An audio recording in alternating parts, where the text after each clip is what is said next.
처에 또 예배드리고 또 주님을 온전히 섬기는 주일 되게 하여 주시고, 또 가정에서 예배드리는 성도들도 주님 지켜주시고, 또 예배드리고 싶지만 육신이 약해서 예배드리지 못하는 몸이 불편한 성도들도 있사오니 하나님께서 특별한 은혜로 함께해 주시옵소서.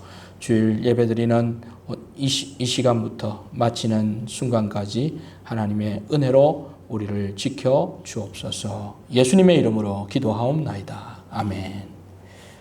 자리에 앉으시겠습니다. 성도 여러분 반갑습니다. 복된 주일 오전입니다. 우리 옆에 분들하고 한 번 더 인사합시다. 잘 오셨습니다. 인사합시다. 예, 반갑습니다. 예.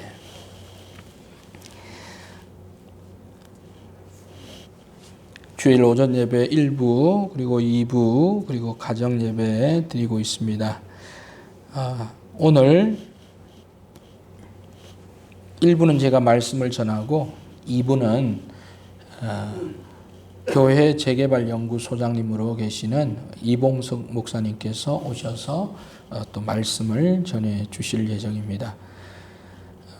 1부 예배 드리시고 또 시간이 되시는 분들은 또 2부 예배도 참석해 주셔도 감사드리겠습니다. 2부 예배 마치고 우리 또 재직분들은 이봉석 목사님과 교회 재개발 부분에 있어서 간담회가 있습니다. 참고해 주시고 기도해 주시면 좋겠습니다. 예, 지난주 3목장 방역해 주시고 이번 주 방역 4목장 있습니다. 예, 이 시간 우리 하나님 말씀 함께 읽도록 하겠습니다. 로마서 10장 1절에서 13절에 있는 말씀입니다. 로마서 10장 1절에서 13절, 제가 1절 먼저 읽겠습니다. 형제들아, 내 마음에 원하는 바와 하나님께 구하는 바는 이스라엘을 위함이니 곧 그들로 구원을 받게 함이라.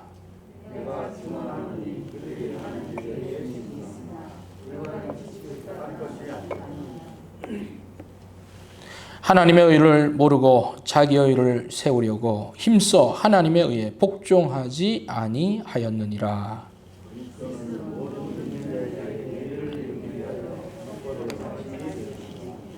모세가 기록하되 율법으로 말미암는 의를 행하는 사람은 그 의로 살리라 하였거니와.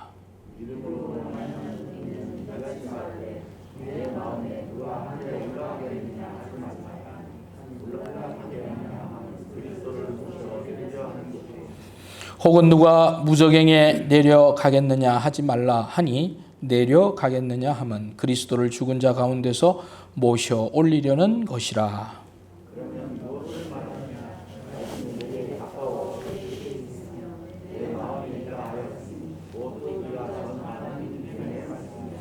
네가 만일 내 입으로 예수를 주로 시인하며 또 하나님께서 그를 죽은 자 가운데서 살리신 것을 내 마음에 믿으면 구원을 받으리라.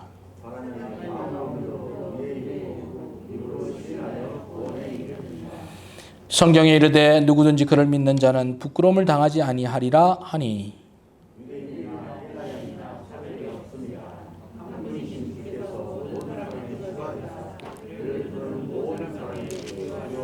같이 읽겠습니다. 누구든지 주의 이름을 부르는 자는 구원을 받으리라. 아멘. 예.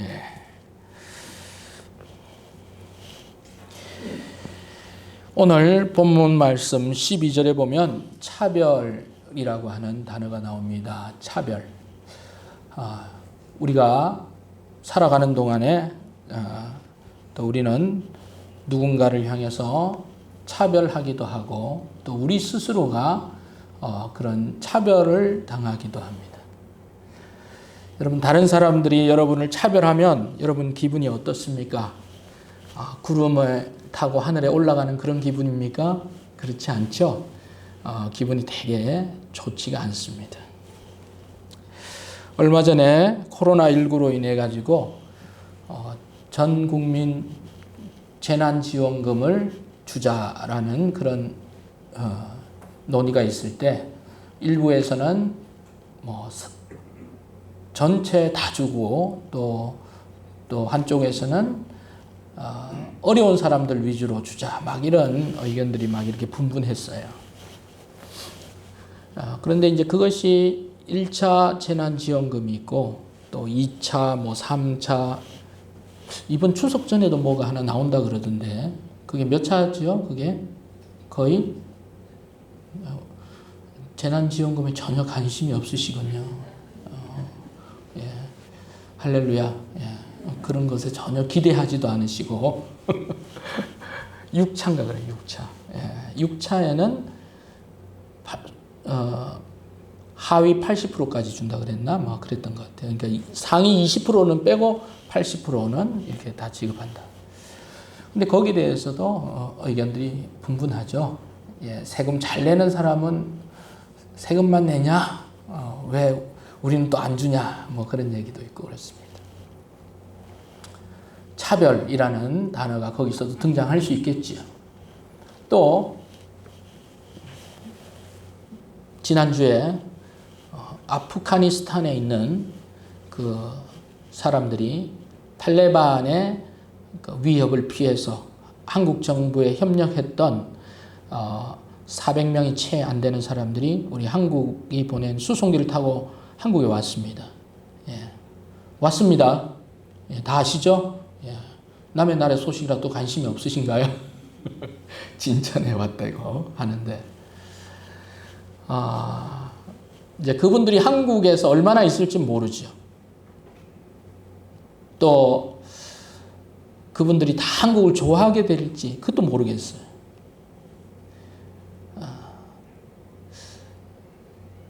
그 아프가니스탄이 도대체 어디에 있는지도 우리 잘 모르잖아요. 그 사람들이 한국에 와서 이제 살게 되면 뭐 그것이 한시적이든 아니면 정착을 하게 되든 한국에서 차별을 받지 않을까 생각합니다. 그건 당연하겠죠. 언어적인 것들도 있고 문화적인 것들도 있고 여러 가지 것들로 차별을 그들이 받을 수 있습니다. 그런데 또 그 중에서는 그런 차별과 수모를 이기고 또 한국 사람으로 또 잘 정착하는 사람들도 생길 거. 또 아니면 그 나라가 안정이 돼서 이후에 그 나라로 다시 돌아가는 사람도 생길 거예요. 그러나 100% 나는 아무런 차별도 받지 않았다. 그렇게 생각할 사람은 아마 없을 거예요. 사람이 사는데 그런 차별이라는 것은 있는 것 같습니다. 저도 교회 목사님들이 경조사가 생기죠. 좋은 일 또는 주로 뭐 경사보다는 애사가 많이 생기는데 그러면 정말 마음이 가고 나하고 가까이 지낸 분들은 어떻습니까? 좀 더 부조를 할 수밖에 없죠. 근데 그렇지 않은 분들은 일정 금액 정해진 그 금액만 부조하는 겁니다. 사람 마음이 다 동일한 것 같습니다. 차별이라는 것, 우리 사람이라고 하면 다 똑같이 대할 수 있다는 게 이게 쉽지가 않은 것 같아요. 그런데 우리 주님은 어떤 분이십니까? 본문 12절을 한번 보겠습니다. 12절 같이 한번 읽어봅시다. 시작. 유대인이나 헬라인이나 차별이 없음이라. 주님 어떤 분이세요? 차별이 없는 분입니다. 여러분 믿으십니까? 여러분 그것이 주님과 우리의 차이점입니다. 사람은 늘 아무리 공평하게 한다고 할지라도 차별이 없을 수가 없어요. 그런데 우리 주님은 뭐예요? 유대인 그리고 그 유대인을 제외한 나머지 모두 사람들 헬라인 그들에 있어서 차별이 없습니다. 유대인이라고 하나님께서 선택한 민족이라고 그들을 이뻐하시고 나머지 사람들을 미워하시고 그러지 않으셔요. 우리 주님은 차별이 없다. 뿐만 아니라 주님 뭐라고 말씀하십니까? 한 분이신 주님께서 모든 사람의 뭐가 되십니까? 주가 되셨다 그랬어요. 예. 주님은 한 분이지만 여기 계신 모든 사람의 주님이에요. 나만의 주님이 아니라 나만 독점하고 다른 사람은 좀 덜 사랑했으면 하는 그런 게 아니라 모든 사람의 주님이 되신다. 먼저 믿은 사람의 주님도 되시고 나중에 믿은 사람의 주님도 되시고 모든 사람의 주님이십니다. 뿐만 아니라 주님을 부르는 모든 사람에게 주님은 부요하십니다. 아멘. 부요하십니다. 누구에게만 좀 더 주고 누구에게는 인색하면 좋지가 않지만 차별이지만 우리 주님 자체는 가지고 계신 자원이나 활용할 수 있는 능력이나 거기가 제한이 없기에 여기서 달라고 해도 부요하게 줄 수 있고 여기서도 부요하게 다 부요하게 주시는 분이 우리 주님이십니다. 부요한 주님이에요. 인색한 주님이 아니에요. 그래서 주님을 가리켜서 우리는 차별 없는 예수 그리스도의 부요함이라 이렇게 말할 수 있습니다. 그러니까 모든 사람이 그 예수 그리스도를 섬길 수 있고 주님이라고 부르는데 어떤 약간의 의구심도 생길 수 없는 것입니다. 성도 여러분, 그런 부요함 속에 여러분 들어가기를 주의 이름으로 축복합니다. 주님의 부요함 속에 여러분 들어가 계시기를 바랍니다. 그런데 그런 부요함을 얻기 위해서 우리가 가져야 될 한 두 가지 정도의 사실이 오늘 본문에 있습니다. 그것이 무엇인지 함께 살펴보도록 하겠습니다. 그 놀라운 주님의 부요함, 차별 없는 그 주님을 내가 온전히 경험하기 위해서 우리에게 필요한 두 가지가 있습니다. 첫 번째는 무엇일까요? 첫 번째는 차별 없는 그 부요한 주님과 동행하기 위해서는 올바른 지식이 필요하다는 사실입니다. 올바른 지식. 2절 우리 같이 한번 읽어보겠습니다. 10장 2절 시작. 내가 증언하노니 그들이 하나님께 열심히 있으나 올바른 지식을 따른 것이 아니니라. 그렇게 말하고 있어요. 여기서 그들은 누구를 말할까요? 바로 이스라엘을 말하죠. 이스라엘 백성들을 말합니다. 10장 1절에 보면 형제들아 내 마음에 원하는 바와 하나님께 구하는 바는 이스라엘을 위함이니 곧 그들로 구원을 받게 함이라 그랬어요. 여러분 여기 중요한 표현이 있어요. 내 마음에 원하는 바. 여러분 마음에 원하는 바가 있으리라 생각합니다. 다 있죠? 내가 원하는 것들이 다 다릅니다. 다 있습니다. 근데 원하는 것을 원하는 바대로 놔두면 그냥 원하는 거예요. 그런데 바울은 뭐라고 그럽니까? 원하는 바와 하나님께 뭐 하는 거? 구하는 바. 구하는 거는 뭐예요? 하나님께 원하는 것을 끄집어내서 기도하는 거죠. 기도까지 나아가야 됩니다. 아멘. 원하는 바를 가만히 놔두면 그냥 원함이에요. 그런데 그것이 구하는 것. 하나님 이렇게 되도록 도와주세요. 아침에 또는 저녁에 계속 구하는 바까지 나와야 됩니다. 원하는 것은 세상 사람들도 있어요. 그런데 구하지는 않잖아요. 그런데 우리는 구해야 주시는 줄로 믿습니다. 구해야 되는 거예요. 그 구하는 바가 무엇입니까? 이스라엘 백성들을 위한 거예요. 그들이 구원받는 것이 바울의 원함이었습니다. 구함이었습니다. 그런데 바울은 그들이 왜 하나님께 온전히 돌아오지 못하고 예수님께 온전히 돌아오지 못하는가를 봤을 때 2절에 보니까 그들은 열심은 있으나 뭐가 없어요? 바른 지식이 없다는 거예요. 열심이 있어요. 여러분 열심, 지식.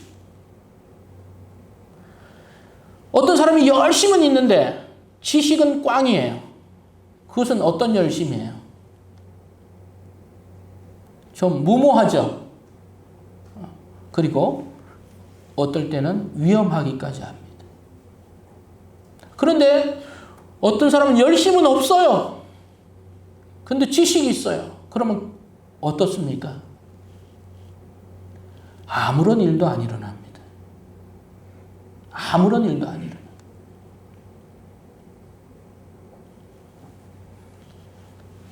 여러분, 오늘날과 같이 살기 좋은 시대에 우리가 살게 돼서 우리 하나님께 감사해야 됩니다. 아멘?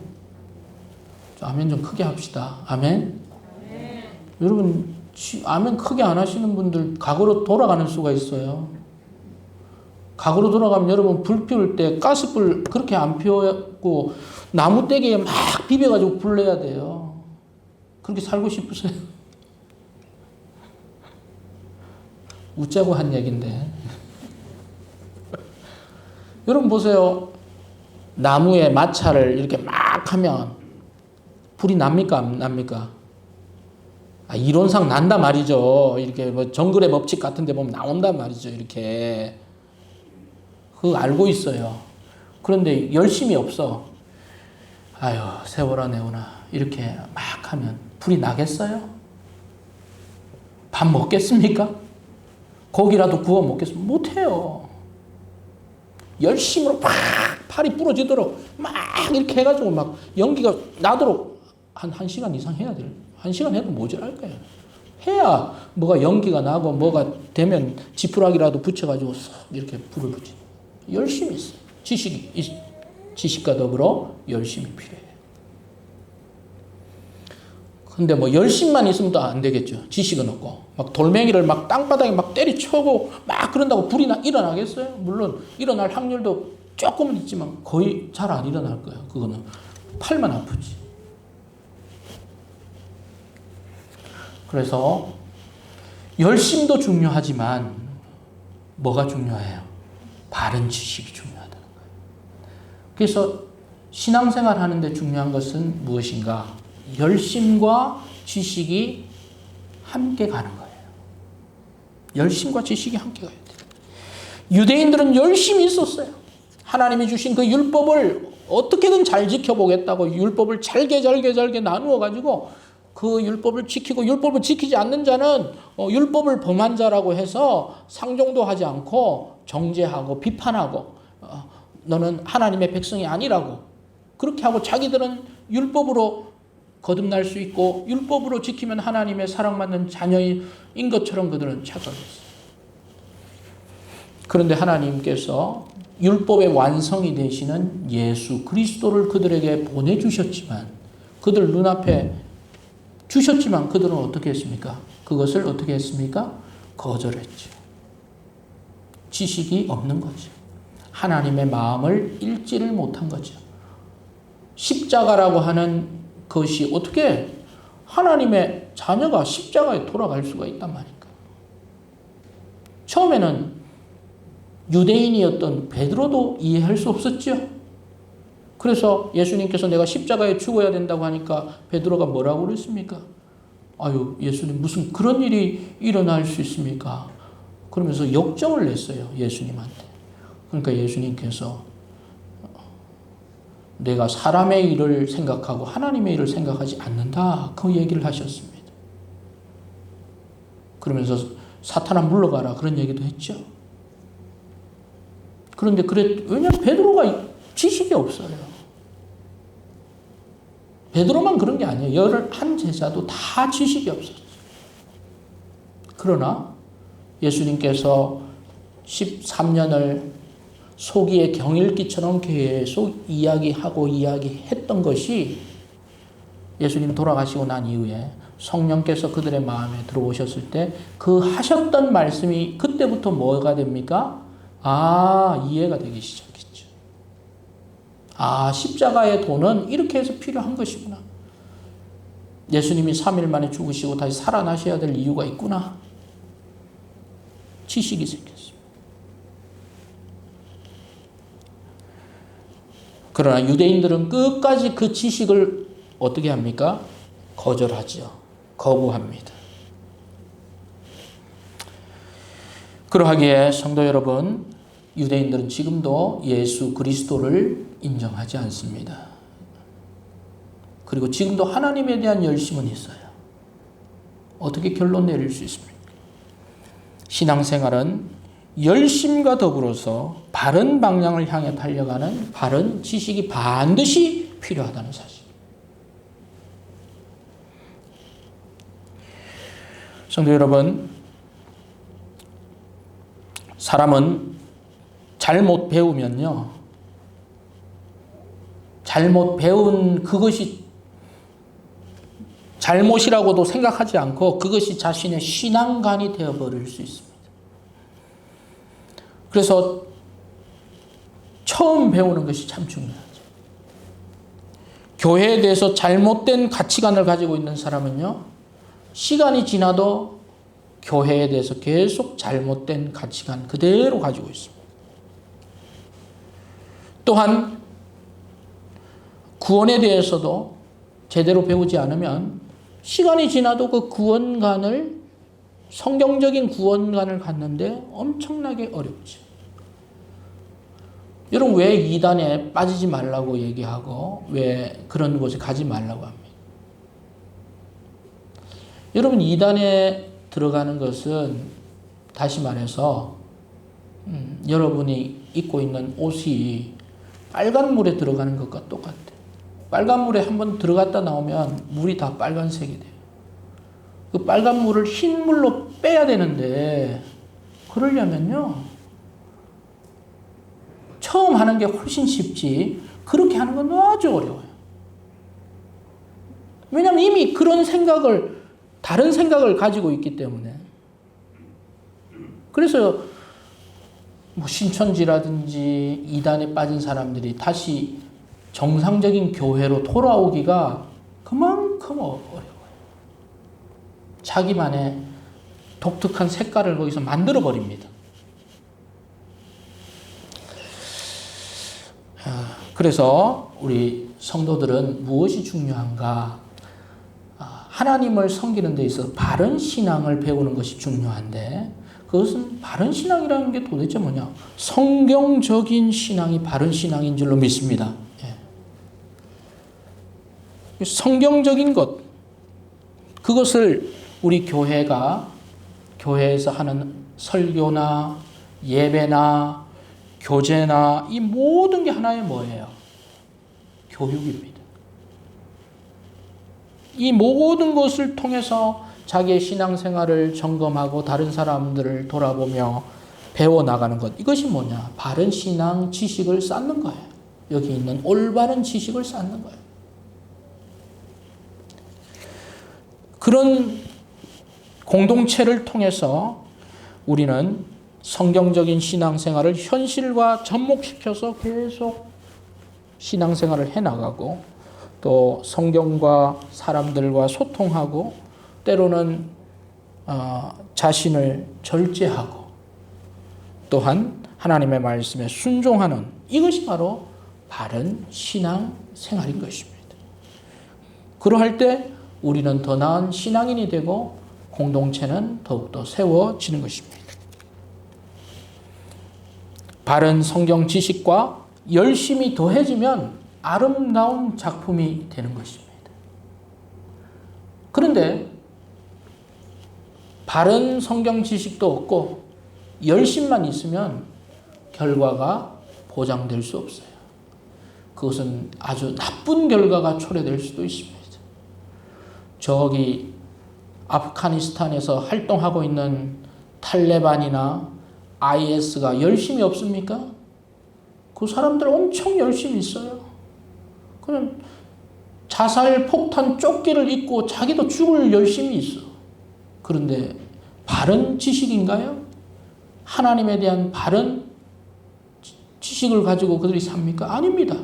그러니까 뭐예요? 전 세계를 위험에 빠뜨리는 거예요. 전 세계의 걱정거리가 되는 거예요. 물론 제일 머리 아픈 분은 바이든 대통령이겠지만 모든 사람들이 다. 그래서 뭐라고 말하고 있습니까? 지식이 바르지 않은 열심은 3절에서 이렇게 말합니다. 같이 읽읍시다. 시작. 하나님의 의를 모르고 자기의 의를 세우려고 힘써 하나님의 의에 복종하지 아니하였느니라. 자기의 의를 세우려고, 바른 지식에 근거하지 않으면 자기 의가 되는 거예요. 하나님의 의는 모르는 거예요. 그리고 자기는 순종이라고 얘기하는데 하나님의 편에서는 뭐예요? 불순종이에요. 불복종이에요. 그런 착각 속의 신앙생활을 누가 했습니까? 이스라엘 백성들이 했다는 것입니다. 그러하기에 성도 여러분, 저는 여기 있는 우리 성도님들에게 이 땅에서 그리고 영원토록 차별 없는 그리스도의 부요함 속에 여러분이 살기를 축복합니다. 그러하다면 우리는 어떤 신앙생활을 해야 합니까? 열심 있는 성도와 바른 지식을 가진 성도로서 우리는 균형을 가지고 신앙생활을 하는 여러분들 되기를 바랍니다. 열심이 있어야 됩니다. 그리고 지식이 있어야 됩니다. 그 두 가지가 함께 합체가 되어야 되는 거예요.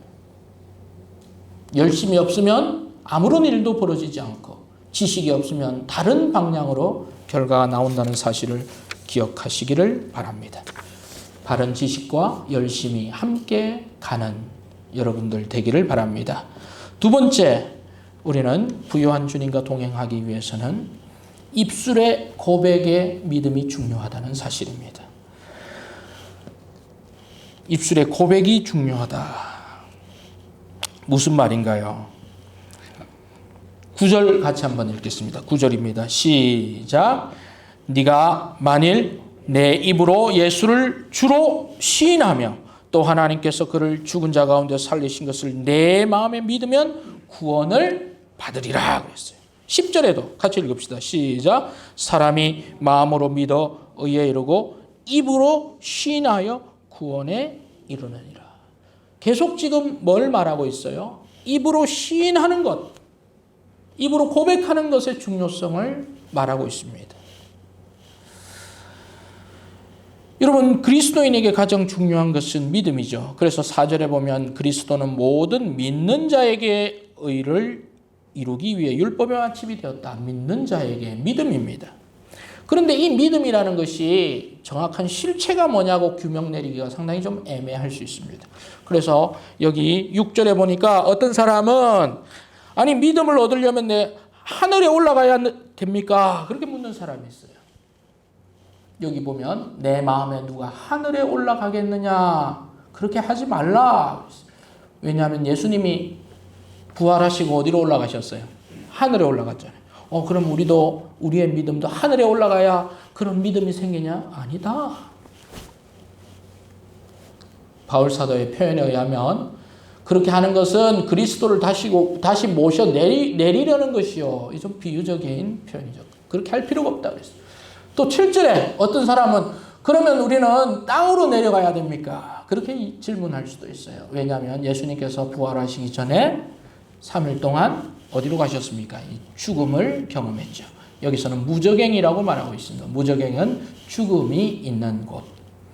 그럼 무저갱으로 우리가 내려가야 믿음이 있느냐? 아니다. 굳이 그럴 필요도 없다. 바울의 표현은 그렇게 하는 것은 그리스도를 죽은 자 가운데서 다시 모셔 올리려는 것이다.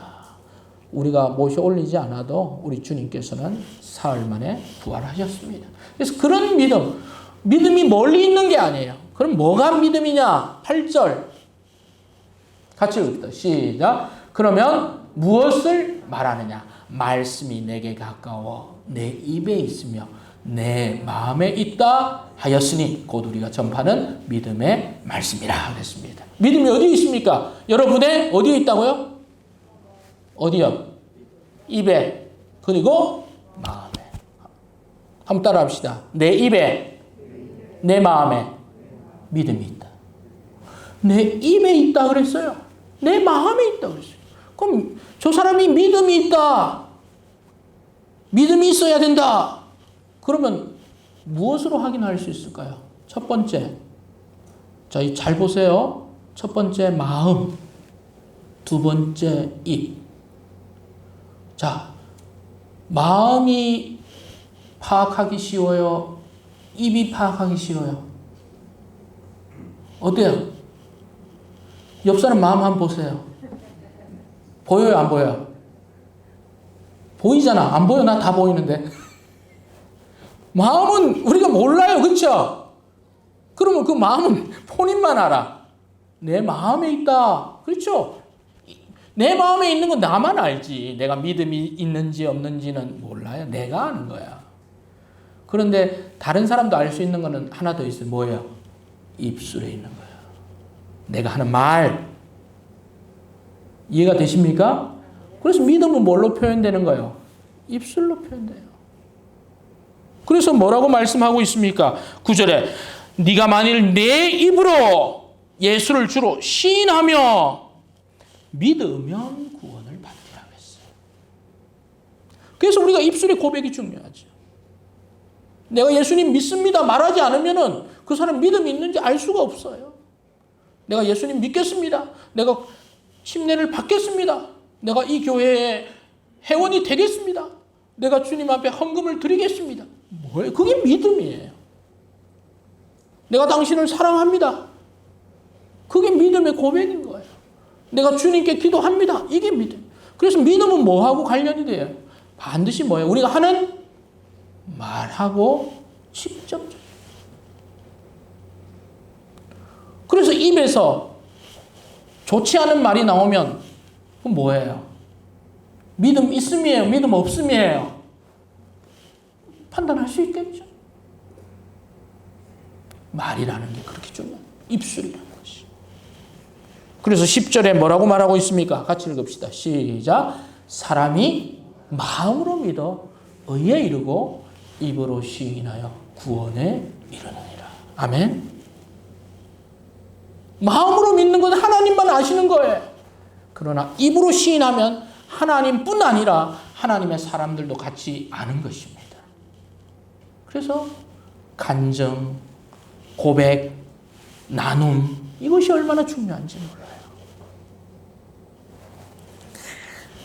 그래서 여러분 부요한 주님과 동행하기 위해서는 여러분 하는 말이 참 중요하죠. 입술의 고백, 믿음의 고백이 중요해요.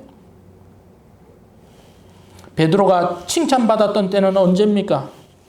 베드로가 뭐 힘이 세서 고기를 많이 잡았을 때 주님이 칭찬한 게 아니고 주님이 베드로를 칭찬했는데 마태복음 16장 16절에 보면 베드로가 대답하여 이르되 주는 그리스도시요 살아계신 하나님의 아들이십니다. 이런 말을 했을 때 입술에 고백을 했을 때 주님이 뭐라 그래요? 아유 시몬아 네가 복이 있다. 그 말은 그전에는 진짜 너 복도 지지리도 없었는데 어떻게 그런 걸 맞췄냐. 복이 있다 그랬어요. 여러분 신앙생활하는 우리가 그래서 늘 주의해야 하고 또 해야 될 것은 뭐냐. 믿음의 고백을 하는 여러분 되길 바랍니다. 믿음의 고백. 또 사랑의 고백을 하는 여러분 되길 바랍니다. 자, 옆에 분에게 사랑의 고백을 한번 해보겠습니다. 사랑합니다. 말하기 전까지는 사랑한 게 아니라는 거예요. 맞는 말이죠. 사랑합니다. 옆에 분하고 하라니까 쑥스럽죠. 자, 그러면 옆에 분한테 하지 말고 우리 하나님 앞에 고백 한번 해봅시다. 하나님 사랑합니다. 한번 합시다. 시작. 하나님은 주님은 나의 주님이십니다. 나의 주님이십니다. 나의 보호자이십니다. 나의 반석이시요. 나의 또 뭐죠? 요새시요. 그런 고백이 우리에게 있어요. 그게 믿음이에요. 무슨 일을 당할 때 믿음의 고백이 나와야 될 줄로 믿습니다.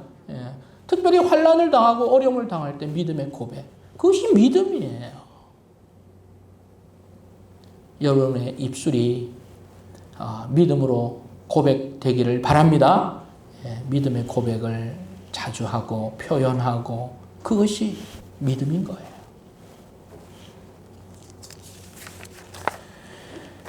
그래서 우리는 계속적으로 이런 연습이 필요해요. 그러면 우리의 믿음이 더욱 단단해지고 마음에서도 단단해지고 또한 표현으로도 단단해집니다.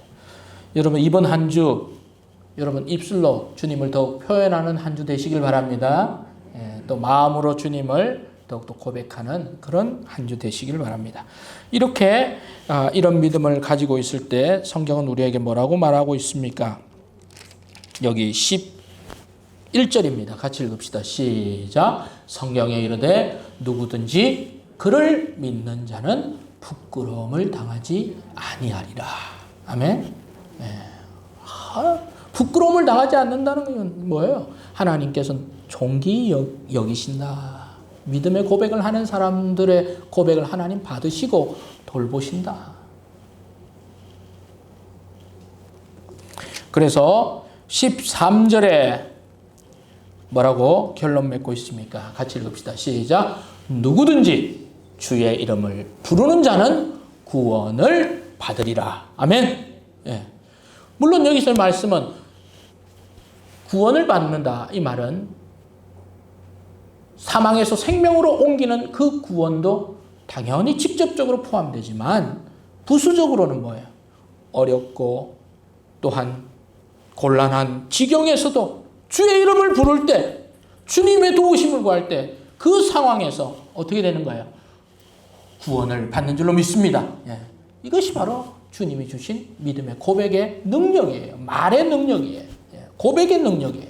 믿음의 능력인 것입니다. 성도 여러분, 마무리하겠습니다. 그래서 주님은 우리에게 어떤 분이 되셨습니까? 다시 12절로 돌아가서 주님은 우리에게 주가 되시고 부요한 분이 되시는 것입니다.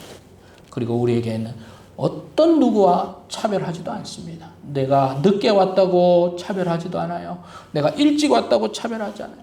신앙생활이 몇 년이나 됐다고 차별하지도 않아요. 그냥 주님은 우리를 넉넉히 받아주시는 그 부요함입니다.